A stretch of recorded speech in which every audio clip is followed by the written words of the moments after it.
வணக்கம் கோயம்புத்தூர் மக்களே. நூறுசாமி மூவி ஒரு 2 வார காலமாக வெயிட் பண்ணி நேற்று தான் நம்ம லிக்மன் ஃபிட்னஸ்லேருந்து ஒரு 35 பேர் பக்கம் போய் பார்த்தோம். எதுக்கு 2 வாரம் வெயிட் பண்ணி கேட்டிங்கன்னா, இந்த படத்தில் வர ரியல் ஹீரோவான பாஸ்கர் வந்துட்டு எங்கள் லிக்மன் ஃபிட்னஸோட மெம்பர்.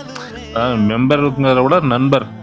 படம் வந்துட்டு அவரோட சொந்த வாழ்க்கை தழுவி எடுத்ததுனால எங்களுக்கு ரொம்ப மகிழ்ச்சியானது. அதனால் நேற்று போய் எல்லோரும் அவருக்கு வேண்டி அவர் நேற்று சென்னையிலேருந்து வந்திருந்தார். அவர் கூட போய் எல்லாம் மூவி பார்த்ததில் எங்களுக்கு ரொம்ப மகிழ்ச்சி. மொழி அகாடமி ஒரு இன்ஸ்டியூட் நடத்துகிற மாதிரி இந்த மூவியில் வரும். அது ஒரிஜினலே கோயம்புத்தூரில் அவர் நடத்திட்டு இருக்கிறாரு.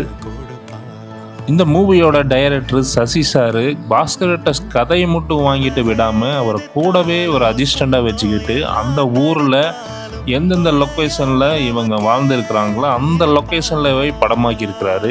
ஒரு 2 days அவங்க ஊரில் போய் நானும் அந்த மூவியோட ஷூட்டிங்கில் பார்த்தேன்.